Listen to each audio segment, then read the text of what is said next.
샬롬, 살아있는 갈대 네 번째. 그는 기억했다. 어떤 여관에서 같이 식사를 하면서 아버지는 아내가 집안을 쥐고 흔드는 바람에 고초를 겪는 옛날 어떤 원님 얘기를 들려주었었다. 그 원님은 자기 고을의 백성들을 모두 모아놓고 자기의 괴로운 형편을 하소연했다. 그리고 나서 그는 자기와 마찬가지로 아내에게 눌려 지내는 사람은 방의 오른편으로 옮겨 앉으라고 분부했다. 사람들이 모두 옮겨 앉았는데 한 사람만 왼편으로 앉았다. 사람들은 비록 한 사람일 망정 왼쪽에 남아있는 그를 보고 놀랐으며 원님은 그 사람이야말로 남자다움의 표상이라고 칭찬했다. 자, 말해보게. 자네는 어떻게 해서 그처럼 남자로서 자기 자신을 지킬 수 있는가? 원님이 물었다. 사나이는 조그마하고 겁 많은 친구였는데 어리둥절한 채로 다음과 같이 떠듬떠듬 설명할 뿐이었다. 즉 그는 이게 어떻게 된 영문인지 알 수가 없으며 자기는 다만 사람들 틈에 끼지 말라고 항상 분부하는 아내의 말에 복종했을 따름이라는 것이었다. 부치는 이 이야기를 마치고 장난기 있는 눈초리로 이란을 바라보며 말했었다. 나도 물론 언제나 네 어머니의 시야에 있다. 상황이 극도로 악화되는 경우엔 그래도 여자는 남자 없이 살 수 없어 하고 자위하지. 왜냐하면 여자에게 아이를 낳게 하는 열쇠는 우리 남자들이 쥐고 있으니까. 이라는 그런 꺼리낌 없는 얘기에 얼굴이 붉어졌고 그의 아버지는 껄껄 웃어댔던 것이다. 이란이 그때 일을 생각하며 빙그레 웃음 짓고 있는데 콩기름병을 머리에 이고 오던 키가 큰 촌아낙네가 소리쳤다. 정신 차리고 걸어요 이 양반아. 그는 황급히 옆으로 물러서서 길을 비켜주었다. 그리고 웃음으로 반짝이는 안하게 까만 눈이 그를 곁눈질하는 것을 보았다.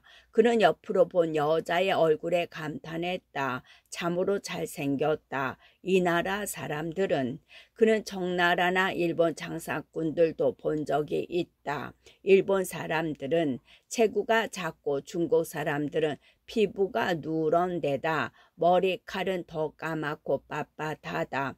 이 고상한 사람들이 어떤 불행을 타고 났기에 남들이 탐내는 좁고 산이 많은 땅에 갇혀 있는 것인가.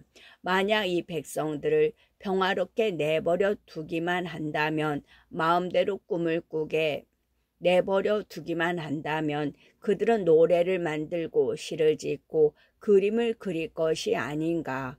그러나 그것은 불가능하다. 이제 바야흐로 주위에 굶주린 나라들은 입맛을 다시고 있고 문과 아닌 동반은 점점 부패해 가고 있으며 호시탐탐하는 서반은 또 다시 밑으로부터 위협을 가하고 있는 것이다. 그는 숭례문이라 불리는 남쪽 대문에 멈춰서서 몇 시에 해가 떨어지는지 숨은 장에게 물어보았다. 해가 진 후에는 문이 닫히고 공무가 있는 사람 이외에는 아무도 출입이 허락되지 않기 때문이었다.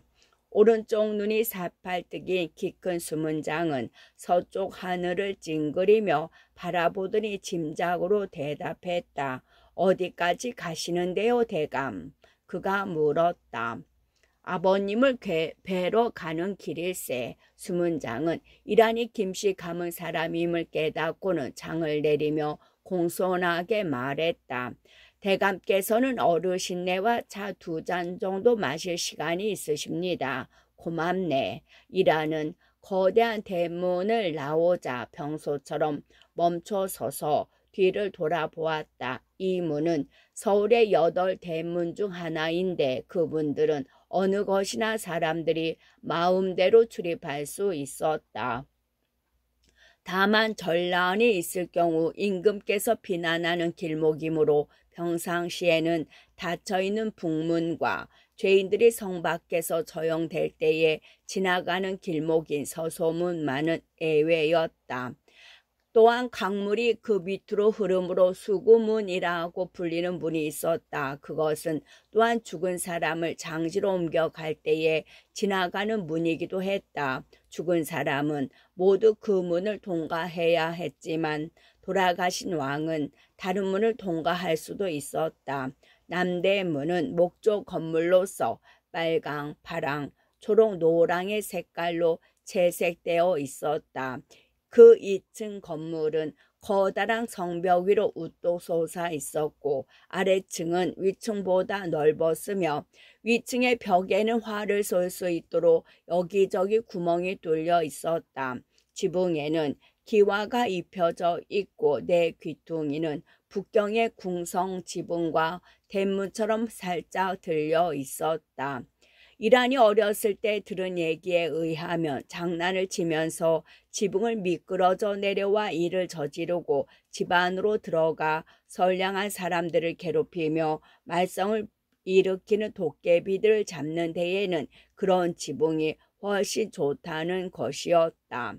그는 13살 되던 해에 그 문에 올라간 적이 있는데 거기서 나무에 깊숙이 새겨진 옛 이름을 발견했다. 그것은 옛날 어느 왕자의 이름이었다. 그 왕자 역시 다른 아이들과 마찬가지로 자기 이름을 영원히 매끄러운 표면에 새겨 놓기를 원했던 것이다. 일한도 자기 이름을 그 왕자의 이름 밑에 새기고 싶었으나 망설이다가 고개를 드니 파수병 하나가 지켜보고 있었다.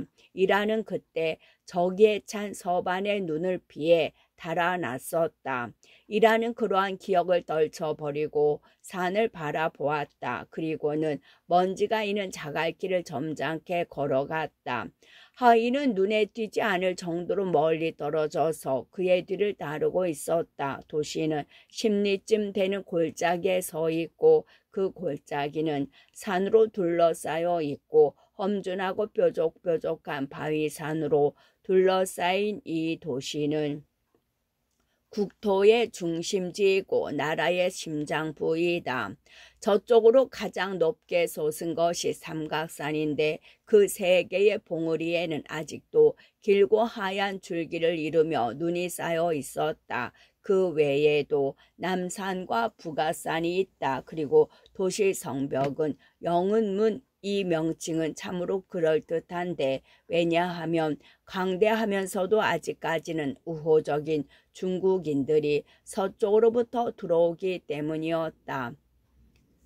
영은문이라는 서쪽 문으로부터 시작하여 이들 산의 주름 사이로 도성을 들쑥날쑥 둘러싸며 동쪽으로 흥인지문에 이르기까지 굽이굽이 뻗쳐 있는 것이다.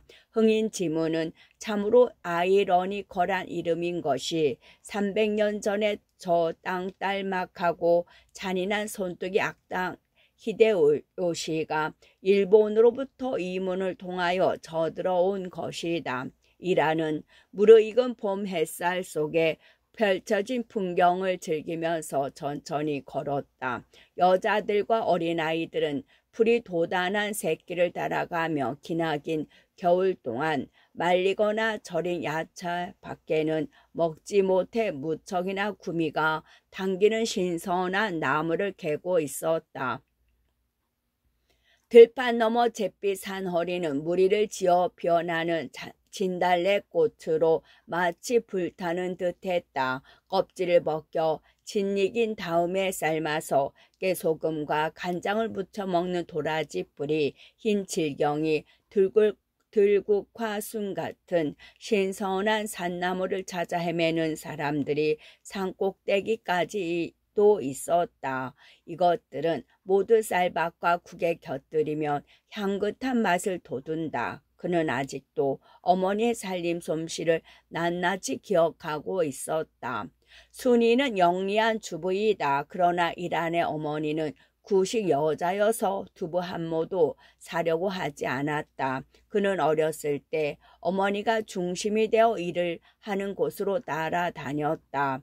그리고는 냉수에 밤새도록 담가두는 공에다 그 어린 손을 넣기도 하고 어머니가 이튿날 아침에 불린 콩을 맷돌로 가는 것을 돕는가 하면 그것을 짜고 끓여서 희고 말랑말랑한 두부모를 만드는 것을 돕기도 했다.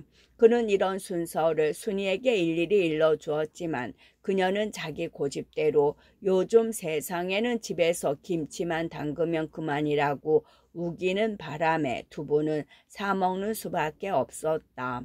아무리 그렇더라도 집에서 만든 음식이 제일이요. 우리 어머니의 간장 솜씨는 이라는 자기 의견을 내세워 봤다. 아, 그 간장 맛이라니.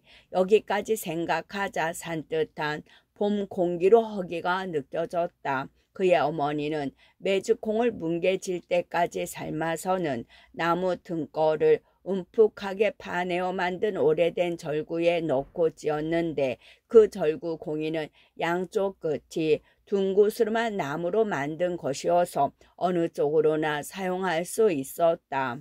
그것이 끝나면 어머니는 뭉개진 콩을 둥그렇게 뭉치고 새끼로 얽어서 부엌 천장에다 매다는 것이었다. 오늘 같은 봄날 어머니는 그것을 다시 끌러 몇 조각으로 쪼갠 다음 매운 고추를 띄워 간을 한 물속에 담그는 것이었다.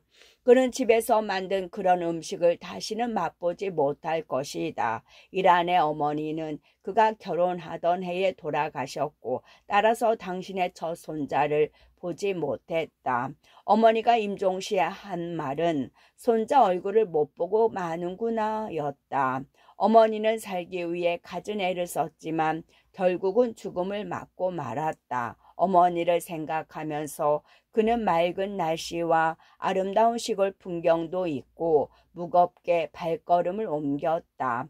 그리하여 부친이 살고 있는 집 근처에 조그만 개울에 놓인 다리를 건널 때는 오후도 한참 기울어진 무렵이었다.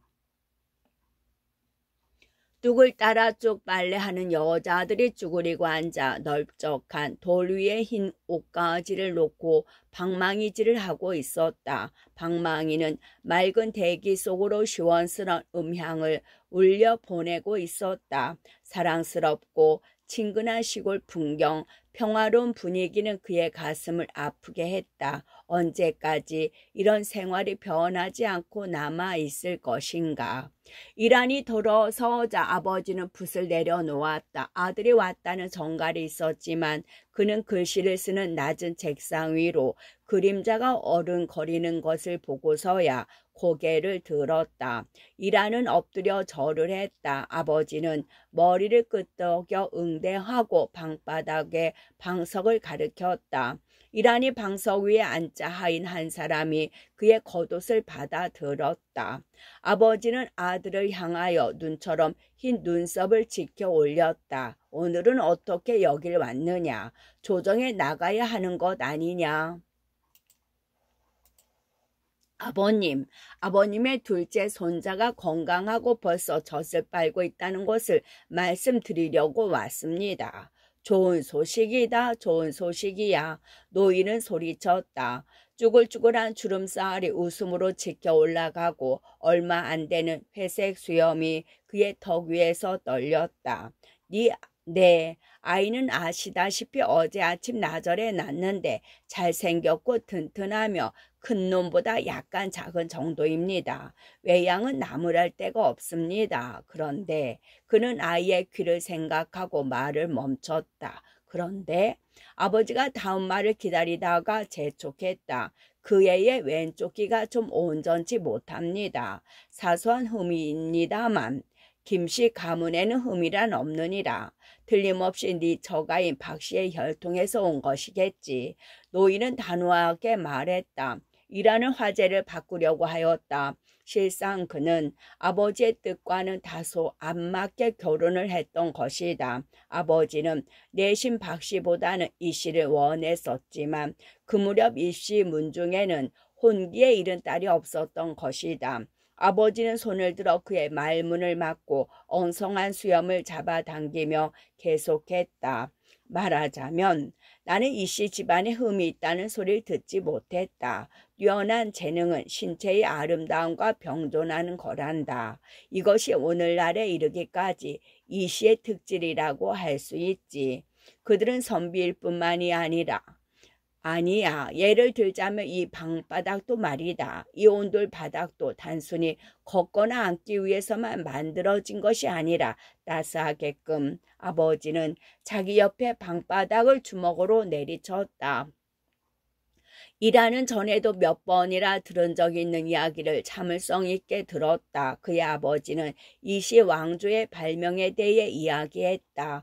예를 들면 지금은 어느 집에나 있는 온돌방은 옆에 붙어있는 부엌보다 한 잔은 더 높이 놓여 있었다.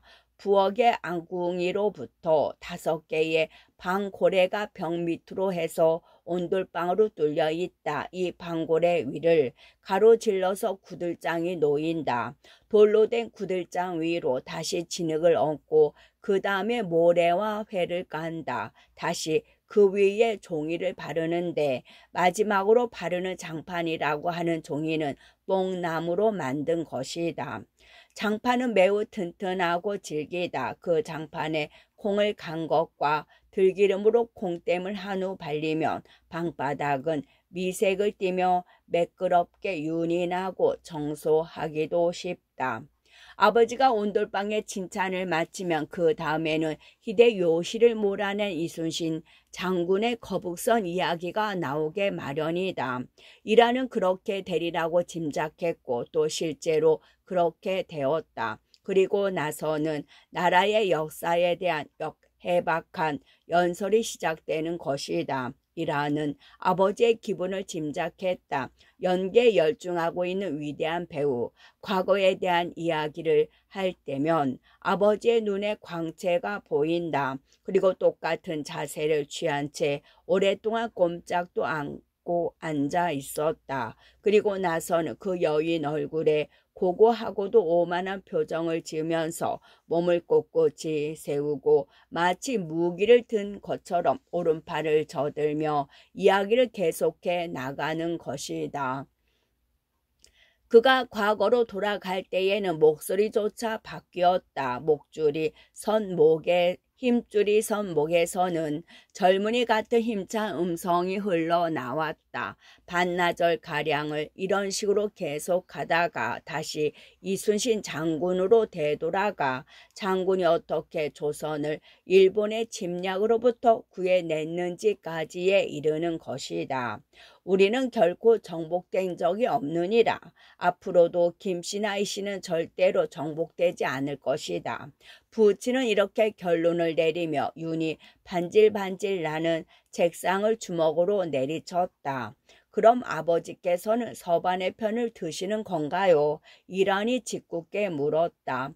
노인은 껄껄 웃으며 말했다. 네가 아이비의 마음을 떠보려는구나. 안 될 말이지. 안 돼. 나는 선비고 동반이고 따라서 평화를 사랑하는 사람이다. 나는 어머니의 무릎 위에서 배웠단다. 여기서 그의 아버지는 눈을 지그시 감고 천천히 예시를 읊는 것이었다. 바람은 손이 없어도 초목을 뒤흔들고 달은 발이 없어도 하늘을 달리노라. 그럼 너희는 이제부터 서반을 두려워할 필요가 없겠군요. 그럼 저희는 이제부터 서반을 두려워할 필요가 없겠군요. 이란이 물었다. 아버지는 입술을 오므렸다. 내 말은 그런 뜻이 아니야. 서반은 선비가 아니다. 그러나 세상 사람이 모두 선비가 될 수는 없는 노릇이다. 우리는 양쪽이 다 필요하다. 학문과 예술을 이해하기 위해서는 무엇인가가 있어야 하는 법이다. 서반은 그것을 가지고 있지 않아. 부치는 이 말을 가볍게 치고는 입을 다물었다. 그리고 그렇게도 많은 이야기를 한 후 자기 아들에게 할 말을 다했다는 뜻으로 침묵 속에서 눈을 감았다. 일하는 아버지의 고개가 가슴 위로 떨어지는 것을 본 후에야 조용히 일어나서 방을 나왔다. 때맞게 집을 떠나 1시간 후 황혼 무렵에 성문 가까이 다다랐을 때 그는 한 무리의 사람들이 소란을 피우며 아우성 치는 것을 보았다. 그는 똑바로 걸어 나갔다. 성문 가까이에 이르자 20-30명의 서반 사람들이 몽둥이와 창으로 문을 두드리는 것을 보였다. 성문을 부수는데 정신이 팔려 그들은 이란이 가까이 다가가는 것을 알지 못했다. 그러나 성문은 육중하고 새로 둘러져 있으며 안에는 어른 팔뚝보다도 굵은 쇠 방망이로 빗장을 질러 놓았으므로 그들이 시도는 헛된 것이었다. 이란이 그들을 보고 소리쳤다. 여러분 왜들 그러십니까? 그러자 사람들은 아우성을 멈추고 돌아서서 그를 바라보았다. 쥐자인 듯 보이는 사람이 무리 속에서 나섰다. 저 빌어먹을 놈의 수문장이 우리가 오는 것을 보자 문을 잠가 버렸소. 해도 아직 지지 않았는데 말이오. 그들은 이란 주위로 몰려들었고 이란은 그들의 흥분되고 노환 눈초리가 불타오르는 것을 느꼈다. 동반이다 동반이야 동반 이렇게 중얼거리는 소리가 들렸다. 당신네들 말이 옳소. 성문이 너무 일찍 닫혔구려. 이 일을 상감께 말씀 올리리다. 그가 조용히 말했다. 잠시 그들 사이에 침묵이 흘렀다. 그러자 그 쥐자는 더욱 거친 목소리로 소리쳤다.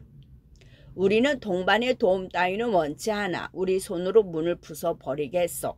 그들은 또다시 성문으로 몰려들어 이란을 그들 한가운데로 밀어넣었다. 그는 생전 처음으로 무사내들의 살냄과 땀 냄새를 맡았다. 잔인하고 싸늘한 공포의 전율이 일시에 엄습해 옴을 느꼈다.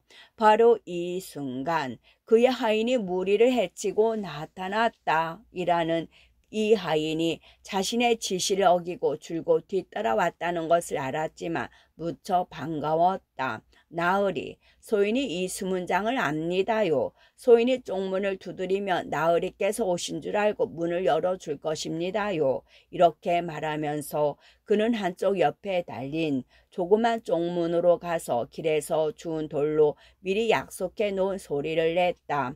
문이 조금 열리자 하인이 안으로 들어갔다. 잠시 후 큰 성문이 갑자기 활짝 열리는 바람에 병사들이 무더기로 넘어졌다. 그들이 먼지 속에서 몸을 털고 일어나는 동안 이란은 그들의 눈에 띄지 않게 슬그머니 자기 집으로 향했고 하인은 다시 말없이 그 뒤를 따랐다. 봄이 지나고 조용히 여름이 되었다. 순이는 산후조리를 하고 다시 집안일을 돌보기 시작했다. 모든 것이 순조로웠다. 젖도 잘 나오고 아이는 무럭무럭 자랐다. 큰 아들은 이제 어머니가 다시 자기에게 관심을 쏟아주자 심술을 덜 부렸다. 어느 맑은 날 아침 그녀는 아들의 손목을 잡고 뽕나무 밭으로 바람을 쐬러 나갔다. 무성한 뽕잎은 푸르고 부드러웠다. 그녀가 이렇게 나온 것은 뽕잎이 누에의 먹이로 알맞게 자랐는지 알아보고자 함이었다. 누에치기는 그녀의 소일거리일 뿐이었다. 명주를 짜는 것은 성 밖에 있는 집안 소유의 땅에서 소작인들이 하는 일이었기 때문이다. 하지만 그녀는 어렸을 적 나이 먹은 유모의 시중을 받던 때부터 명주 짜는 일을 좋아했다. 뾰족한 붓끝으로 종이 위에 찍은 전보다도 더 작은 알이 따뜻한 누의 자리에서 부화될 때부터 명주가 몇 겹으로 그녀의 팔에 안기는 마지막 순간까지의 일이 좋았던 것이다. 그러기 때문에 비록 본격적인 길쌈은 시골에서 하게 되지만 조그만 배틀을 행랑차에 두고 해마다 행랑 어멈과 함께 명주를 짰던 것이다. 그 일은 즐거운 일뿐만 아니라 의미이기도 했다. 왕비도 손소 노예를 쳐 길쌈을 하고 상감도 논을 갈아야 했던 것처럼 말이다. 조용하고 맑은 이날 아침 그녀는 아들과 함께 뽕나무 밭을 거닐면서 잎사귀를 만져보기도 하고 그것을 따서 혀로 맛을 보기도 했다. 잎사귀가 아직까지는 억세거나 쓰지 않았다. 그러나 절대로 시기를 놓쳐서는 안 되었다. 오늘 당장 누의 알을 놓아야겠구나 얘야. 그녀는 아들에게 말했다. 그리고는 뽕잎이 피기 전에 알이 부화되지 않도록 겨울부터 이른 봄까지 알을 얼음 속에 보관해두는 행랑채로 갔다. 그녀는 행랑 어멈에게 알을 담은 큰 광주리를 준비하도록 일렀다. 그들이 바쁘게 서두르는 동안 어린아이는 이곳저곳을 신이 나서 돌아다녔다. 지금 당장 누에가 나왔으면 좋겠어요. 아이는 성미 급하게 소리 질렀다. 순이는 웃었다. 저것들은 아래 지나지 않잖니. 우리가 따뜻하게 주어야 해. 그러면 누에가 자라기 시작하고 껍질이 작아지면서 밖으로 나오게 되는 거야. 어린아이는 하루에도 수십 번씩 언제 누에가 나오느냐고 물었는데 며칠 후 길이는 3mm도 안 되고 명주실보다 가느다란 수천 마리의 조그만 생명체가 쏟아져 나왔다. 아이들은 곱게 썬 뽕잎으로 광주리의 밑바닥을 덮고 그 위에다 조심스레 새끼 누에를 쓸어 넣었다. 사흘 밤낮으로 여자들은 3시간마다 그 조그만 생명체에게 먹이를 주었고 소희는 이란이 자고 있는 동안 몇 번씩이나 잠자리에서 일어나 달빛에 비치는 마당을 조용히 가로질러 누에가 어떻게 자라는지 보는 것이었다.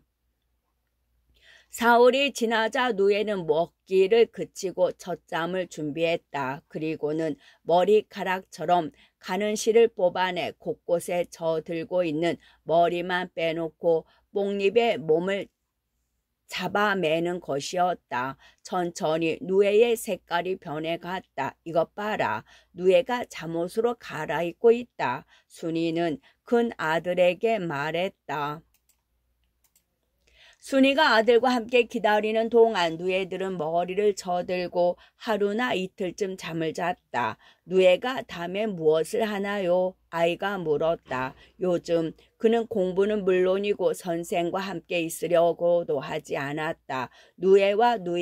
누에가 하는 일 외에는 아무것도 생각할 수 없었기 때문이다.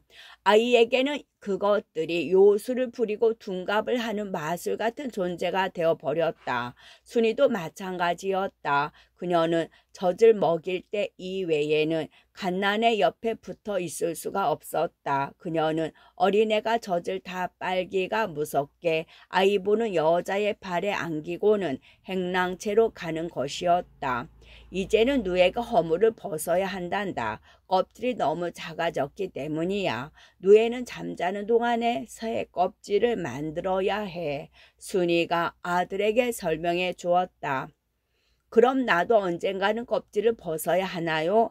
어린아이는 겁먹은 목소리로 물었다. 아니, 네 껍질은 늘어나게 되어 있어. 순이가 웃으며 대답했다.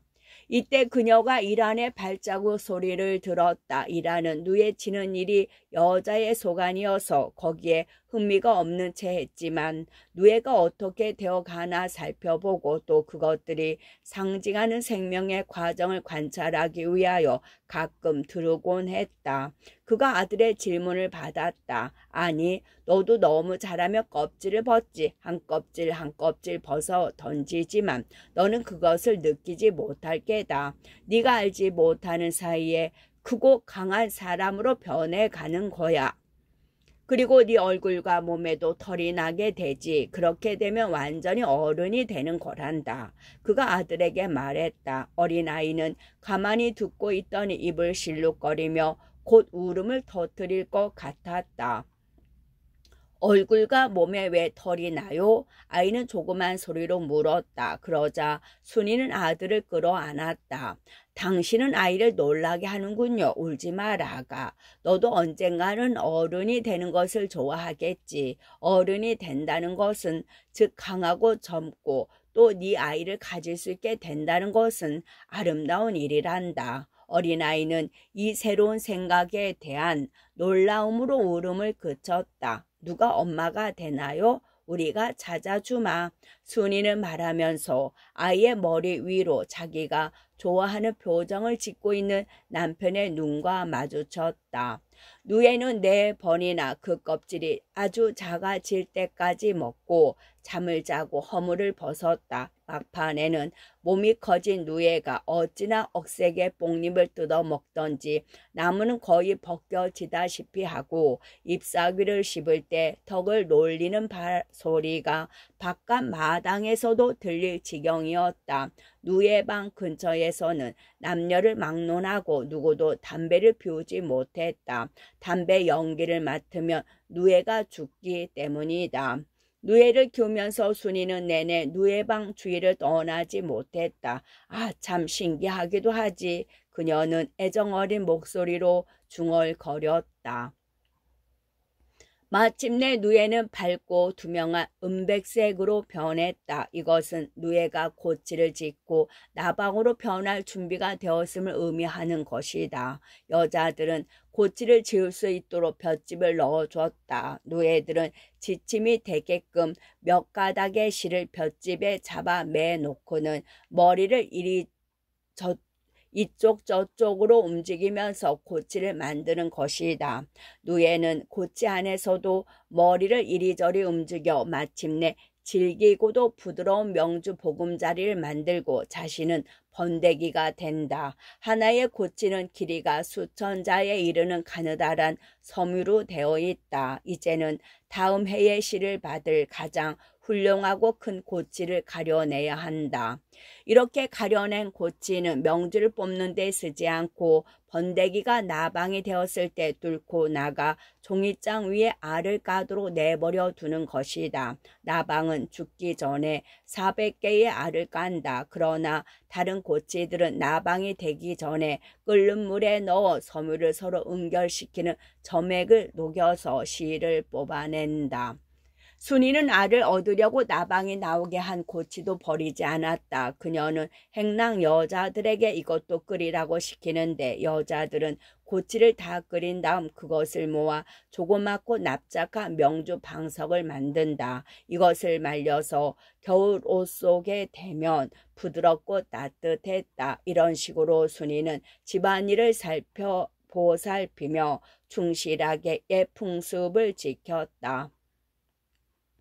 그래서 가족들의 평화는 확고하며 생명은 영원한 것인 양 살아온 것이다. 이라는 자기의 사랑하는 아내이자 온 집안의 어머니 역할을 하는 그녀가 집 안팎을 부지런히 움직이는 것을 분주히 움직이는 것을 지켜보았다. 그는 부득이한 경우가 아니면 문 밖의 세상사에 대해서 아내에게 말할 용기가 나지 않았다. 이러는 동안에 찬란한 하루하루가 지나갔다. 비는 때를 맞춰 내렸다. 역사 깊은 땅은 싱싱하고 푸르고 꽃이 피어 화사했으며 사람들은 음력 5월 5월에 지르는 초여름의 축제인 단오절을 준비했다. 솔직히 말해서 일하는 이 명절이 여간 귀찮은 게 아니었다. 왜냐하면 순이는 부지런한 주부였고 또 관습에 의하여 이 명절은 집안을 정수하고 수리하며 단장하는 날이었기 때문이다. 장지문의 종이는 벗겨내고 새 종이를 발라야 하며 온돌 바닥에 장판지까지도 갈아야 하는 것이다. 내 서재만은 건드리지 마시오. 이라는 해마다 이런 말을 하였고 이라는 여자들의 불평에도 불구하고 순이는 그의 말에 순종했다.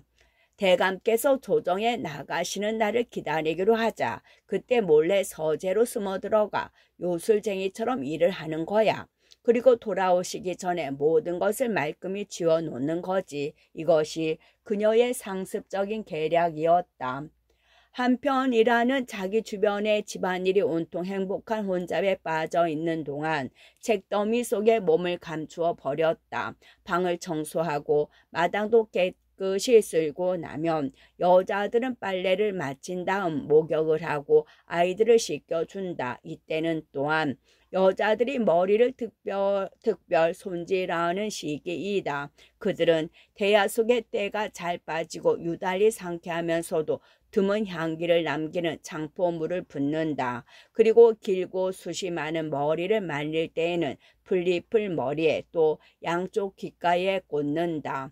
순이보다 교육을 못 받은 여자들은 여름의 무더위로 인한 질병을 장포물에 물리친다고 믿었다.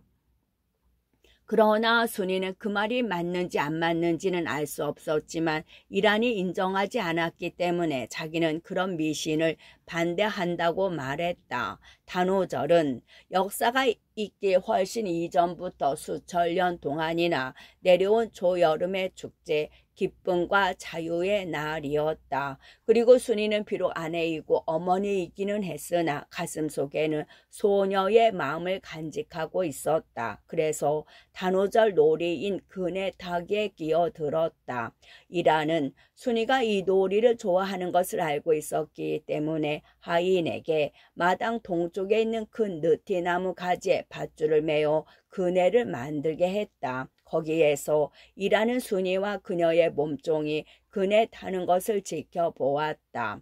순이는 다른 어느 여자보다도 높이 올라갔다. 순이가 하늘 높이 붉은 치맛자락을 벌럭이고 댕기에서 풀어져 나온 머리카락이 휘날리는 것을 볼 때면 일하는 심장의 고동이 멈추는 것 같았다. 만약에 밧줄이 끊어져서 그녀가 땅바닥에 떨어져 엉덩이 된 채로 누워있는 것을 보게 된다면 어떠할 것인가. 그러나 밧줄은 끊어진 적이 없었고 앞으로도 그렇게 될 리는 만무하다고 믿으려 애썼다. 하지만 명절이 지나가면 그는 곧 그네를 풀도록 했다. 그리고 밤이 되면 마침내 순이는 사랑의 변이라고 해도 너무나 힘껏 이란에 발을 늦추었지만 조금뿐이었고 순이는 여전히 왜 아무 말씀 없으세요? 제가 노엽게 해드렸나요? 마침내 그녀가 물었다. 아니요. 어떻게 내가 당신에게 노여워할 수 있겠소? 나는 행복하오. 하지만 우리의 행복에 중압감을 느끼게 되는구려. 중압감을 느껴요? 그녀는 말뜻을 이해하지 못하고 대내었다. 이것이 언제까지나 계속될 수 있을까? 언제까지나 계속될 거예요. 우리가 죽는 날까지 계속될 거예요. 그녀는 밝은 목소리로 대답했다. 아내가 왜 죽는 얘기를 꺼내는 것일까? 그들이 죽을 수 있다는 생각에 대해서 일하는 그게 호통을 치고 싶었지만 그대로 침묵을 지켰다. 그가 두려워하는 것은 오랜 삶을 조용하고 달콤하게 끝맺는 죽음이 아니라 문 밖에서 노리고 있는 난폭하고 도련한 죽음이었다. 그러나 이란과 순이의 차이는 여자와 남자 사이에 놓인 다리가 놓아진 적도 없고 또 다리를 놓을 수도 없는 끝없는 시면이었다. 이란의 생활은 바깥일에 집중되어 있었고 집안에서 일어나는 일들은 주된 관심사항 밖이었다. 기쁜 일이건 귀찮은 일이건 그에게 집안일을 모두 생활의 주류에서 벗어난 사소한 것에 지나지 않았다. 집안에서 일어나는 일은 모두 순이에게 맡겨놓았고 하루가 끝난 밤에 자기 이야기를 들려주지 않는다고 순이가 불평할 때면 빙그레 웃을 뿐이었다. 당신이 모든 일을 잘 처리하고 있다는 것을 알고 있소. 그는 항상 이렇게 대답했다. 그녀는 이런 두리뭉실한 대답을 받아들이려고 하지 않았다. 끝.